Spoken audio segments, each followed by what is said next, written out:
موسیٰ کے ساتھیوں کو کہ اب کیسے بچیں گے، پیچھے لشکر آگے آگے سمندر ہے، تو اللہ نے راستہ پیدا کیا۔ خود حضرت ابو بکر کا جو حال ہو گیا تھا کہ حضور اگر انہوں نے ذرا بھی دیکھ لیا، نیچے اپنے قدموں کی طرف بھی نگاہ ڈالی تو ہم نظر آ جائیں گے، آپ نے فرمایا لا تحزن ان اللہ معنا، راستہ نکالا۔ پھر حضور گئے طائف، لیکن وہاں سے خالی ہاتھ آئے۔ مدینے میں اللہ نے خود ہی کھڑکی کھول دی، 6 آدمی ایمان لے آئے، آپ گئے ہی نہیں، اور وہاں انقلاب بھی آ گیا۔ عظیم، اس اعتبار سے اللہ مخرج پیدا کرتا ہے۔ تم صحیح طریقے پر چلتے رہو، تقوی اختیار کرو، صحیح راستے پر جد و جہد کرو، یہ کام اللہ پر چھوڑو۔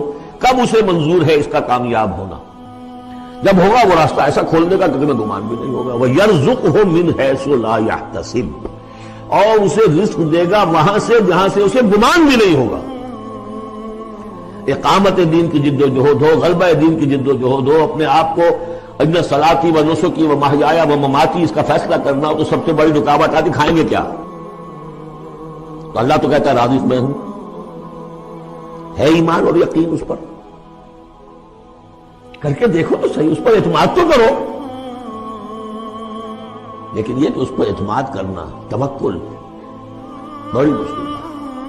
وہ تو جتنا ایمان ہوگا اتنا اعتماد ہوگا، اور گہرا ایمان ہوگا گہرا اعتماد ہوگا۔ وَمَن يَتَّقِ اللَّهَ يَجْعَل لَّهُ مَخْرَجًا وَيَرْزُقْهُ مِنْ حَيْثُ لَا يَحْتَسِبُ وَمَن يَتَوَكَّلْ عَلَى اللَّه فَهُوَ حَسْبُهُ۔ یہ تو ابھی تقویٰ والے کی بات ہے کہ وہ وہاں سے رزق دے گا جہاں سے اسے ملے گا بھی نہیں، اور جس نے اللہ پر توکل کر لیا تو وہ اس کے لیے بہت کافی ہو جائے گا۔ توکل کر کے تو دیکھو، حسبہ، وہ اس کے لیے کافی ہے۔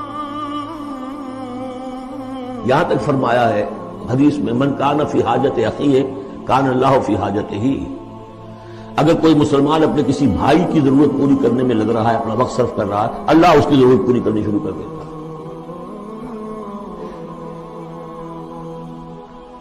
فکر ماں در کار ماں آزار ماں، کار ساز ماں بے فکر کار ماں، یہ فارسی شاعری کے اندر یہ دینی حقائق ہے۔ کار ساز ماں بے فکر کار ماں، میرا کارساز میرے کاموں کی فکر کر رہا ہے، میں نے اپنے آپ کو اس کے کام کے لیے لگا دیا۔ وہ دنیا میں بھی ذرا سا بھی کوئی شریف انسان ہوگا، آپ اس کے ہو جائیں وہ آپ کو چھوڑ دے گا پھر کہیں؟ شرافت ہو، مروت ہو، آپ اللہ کے بن کر تو دیکھیے، پھر وہ کارساز ہے۔